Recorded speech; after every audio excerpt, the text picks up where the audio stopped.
Les mois ont passé mais la douleur reste toujours aussi vive. Mila était enceinte de 6 mois quand sa voiture a été percutée par celle de Pierre Palmade le 10 février 2023. Depuis, elle vit avec le souvenir de l'enfant qui aurait dû naître. Un triste anniversaire se prépare, le 10 février, cela fera 1 an que Pierre Palmade a provoqué un grave accident. Au volant de sa voiture et sous emprise de stupéfiants, le comédien aujourd'hui âgé de 55 ans est rentré dans une voiture, non loin de sa demeure de Célie-en-Bière dans la Seine-et-Marne.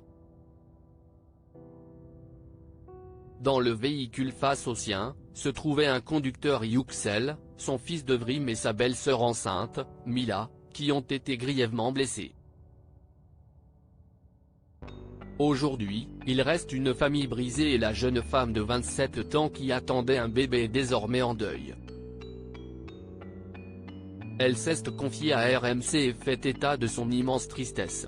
Cela fait 1 an que Mila a été victime de ce violent accident qui a causé la mort in utero de son bébé à venir. Elle était enceinte de 6 mois, elle qui se trouvait dans l'automobile pour rendre service, garder les enfants de son beau-frère. RMC a recueilli ces mots et partage la douleur d'une femme épuisée par le chagrin qui a vu son avenir éclater en morceaux.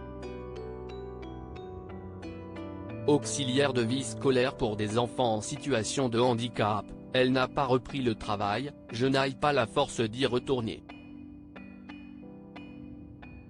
Ça me rappelle tout ce que j'ai perdu. Dans son appartement, la chambre qu'elle avait préparée pour son futur enfant est restée intacte, je ne me résous toujours pas à déplacer les meubles et toutes les affaires que j'avais installées en prévision de la naissance. Le quotidien de Mila, victime de l'accident provoqué par Pierre Palmade. Son quotidien est fait de rendez-vous médicaux, médecins, kinésithérapeutes et psychologues ainsi que de médicaments, anxiolytiques et antidépresseurs. Elle doit se remettre d'un décollement de l'omoplate qui l'empêche de marcher correctement.